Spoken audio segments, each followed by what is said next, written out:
Olá pessoal, aqui é Erlan Zerédia, tudo bom? Nesse momento a gente vai dar partida a uma nova etapa aqui no nosso canal.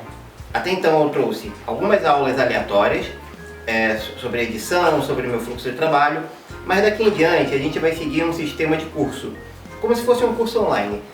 O meu objetivo é agregar valor para quem está começando na fotografia, para quem está iniciando, quem está estudando, quem está buscando conteúdo sobre a fotografia, o que vai ajudar tanto aos iniciantes, aos entusiastas, quanto também a alguns profissionais que precisam rever alguns conceitos ou se reatualizar. Nessa primeira aula, eu quero falar com vocês sobre o princípio de medição de luz, que a gente chama de fotometria.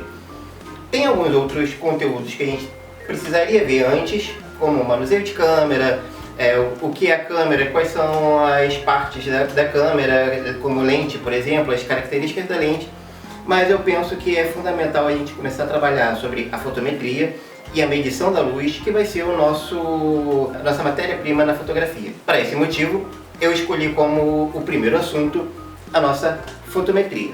De maneira bem simples, fotometria é o processo que a gente tem de medir a luz. Para que eu consiga fazer uma boa fotografia, eu preciso que a minha luz seja medida de uma maneira adequada e a minha iluminação ela não fique nem muito escura e nem muito clara. Esse processo de medição de luz eu vou chamar de exposição. Se eu quero uma exposição boa, se eu quero uma boa luz, eu preciso tomar alguns cuidados na hora de medir a minha luz para que ela não fique nem muito clara, como eu disse, o que a gente vai chamar isso de uma superexposição, ou se ela ficar muito escura, o que eu vou chamar de uma subexposição. Para que eu possa medir essa luz, eu preciso ter alguns parâmetros.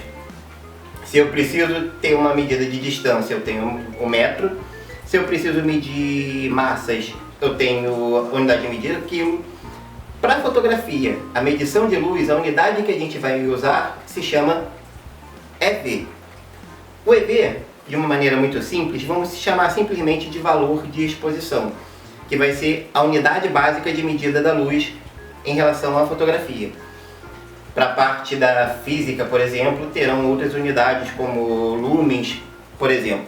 Para a gente, vamos trabalhar com o EV. Para que eu possa aferir essa quantidade de EV para a minha fotografia, eu preciso também ter um instrumento que seja capaz de me dizer a quantidade de luz que tem naquela cena e assim eu fazer os meus ajustes de câmera. Existem basicamente 3 tipos de ferramenta que vão fazer esse papel de aferir a luz. O primeiro e o mais básico é o que a gente vai chamar de fotômetro da câmera.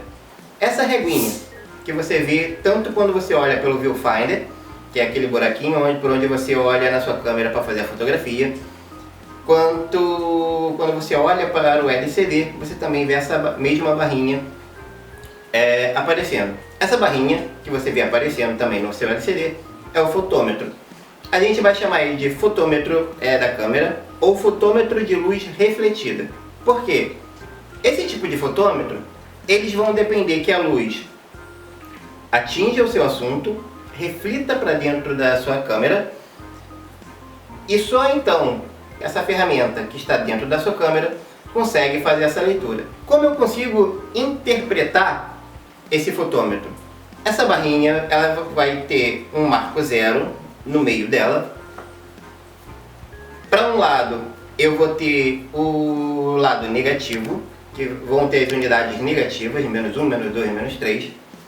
Para o outro lado eu vou ter as unidades positivas, mais 1, mais 2 e mais 3. Eu vou chamar de subexposição, até esse momento, sempre que a barra do meu fotômetro estiver para o lado negativo.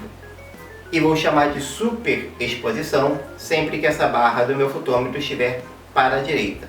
Não confunda o fato do seu fotômetro estar para o lado negativo de subexposição ou positivo como superexposição, como uma luz boa, como uma luz perfeita e ideal. Porque há casos em que a gente vai ignorar o que o fotômetro está dizendo e a gente vai interpretar a luz daquela cena. Só que isso a gente vai ver para frente. Por enquanto, vamos tratar a luz ideal como o fotômetro no zero. Então, se eu for fazer uma determinada foto e o meu fotômetro registra lá -2, ele está me dizendo que falta luz nessa cena e que para que eu chegue com esse meu fotômetro no zero, eu preciso ganhar 2 EVs. Como eu vou fazer isso?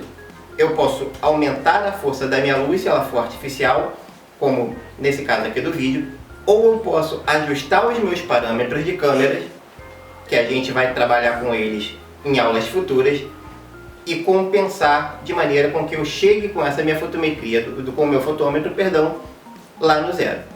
Além do fotômetro da câmera, que acabamos de ver, a sua câmera ela também vai te oferecer um segundo instrumento, uma segunda maneira de medir essa luz, que é o que chamamos de histograma. O histograma, ele precisa ser interpretado, ele não é usado por todos os profissionais, tem alguns profissionais que não gostam, preferem não usar, enfim, mas eu recomendo que você sempre o tenha por referência. O histograma é esse gráfico que você vê aqui. É um gráfico que ele tem uma linha vertical e uma linha horizontal. Na sua barra horizontal, ele vai do zero, que é a ausência total de luz, ou preto absoluto, até o 255, que é o branco absoluto, ou seja, o máximo de branco que a sua câmera vai conseguir registrar. Então ele vai do zero até o 255. Na sua linha vertical, esse gráfico ele vai registrar a quantidade de pixels, ou a quantidade de informação em que a sua cena tem. Então, na linha horizontal você tem a quantidade de tons, que vai do branco ao preto, e na linha vertical você tem a quantidade de arquivos. Como você é burro! Ou a quantidade de informação em que tinha naquela cena. De repente, nesse momento, você está se perguntando, mas Erlange, então existe um histograma certo? E a resposta é não. Vai existir um histograma adequado a cada situação, a cada cena e a cada quantidade de luz. Por exemplo, se você fizer uma foto de uma pessoa, de uma mulher com um vestido de noiva nos Lençóis Maranhenses, predomina nessa sua cena tons claros, areia, céu claro, sol, o vestido, a pele, tudo isso são tons muito claros.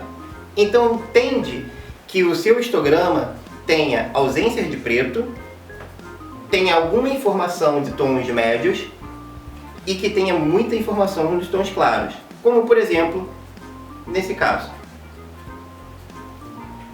Vamos inverter a situação. A cena desse vídeo, por exemplo, eu estou com uma camisa preta, o blazer, que é cinza em tons escuros, a parede ao fundo, que é preta, então predomina tons escuros. A tendência do gráfico do histograma dessa cena é que ela tenha mais tons escuros e ausência de branco ou de tons médios claros, como por exemplo do refletor aqui do flash. Em contrapartida, se eu for fazer uma fotografia num centro urbano, de repente num dia nublado, ou em um ambiente onde tenha muito concreto, muito piso e tons que me lembrem um cinza, por exemplo, vai ser comum, e eu zerar o meu fotômetro, vai ser comum o gráfico ele não estar nem para uma extremidade nem para outra, mas ter a sua maior quantidade de informação mais ou menos no meio do histograma, como esse caso aqui. Além desses dois instrumentos de aferição da sua fotometria, da sua luz, de você conseguir avaliar como está a sua luz, existe ainda um terceiro dispositivo que a gente vai chamar de fotômetro de mão, é um apelido, ou fotômetro de luz incidente. Por quê? Ao passo em que o fotômetro da câmera vai depender que a luz acerte o seu assunto e reflita para dentro da câmera, e só então o fotômetro vai conseguir avaliar essa luz, o fotômetro de luz incidente, ele não tem essa necessidade. Ele tem essa cabeça de leitura e a luz incide diretamente sobre ela e ele vai me dar a quantidade de luz. Como funciona? a leitura do fotômetro de mão.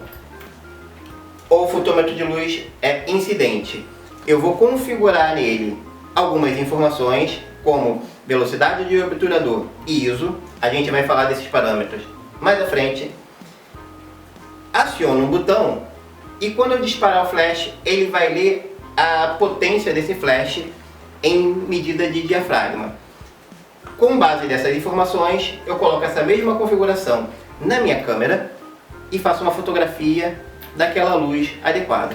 Como, por exemplo, se eu quisesse medir a quantidade da luz que eu tenho aqui, eu ligo o meu aparelho, digamos que eu iria fazer uma fotografia, coloco normalmente ela aqui na direção do meu rosto, aciono o botão, disparo o flash e ele vai ler uma medida.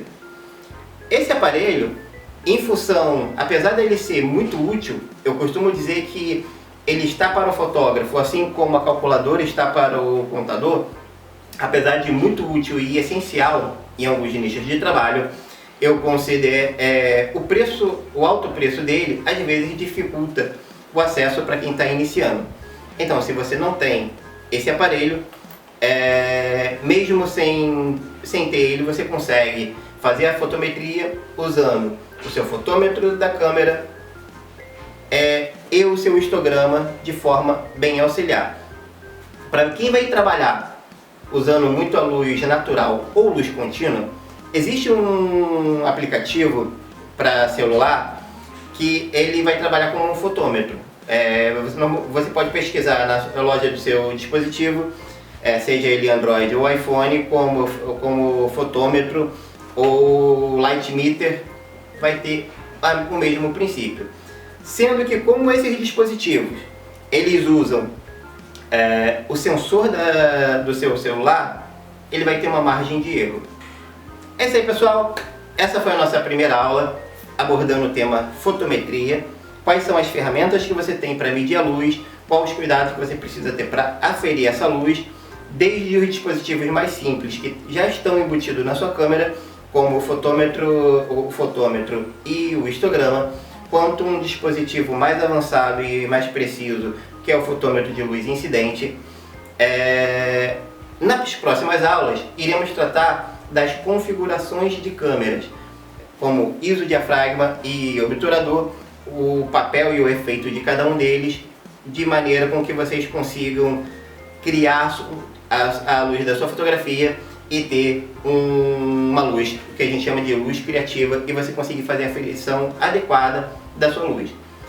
Como não pode faltar, pessoal, inscreva-se no canal, deixe o joinha, compartilhe esse vídeo para mais amigos, para que mais pessoas tenham acesso a esse tipo de conhecimento, e até a próxima.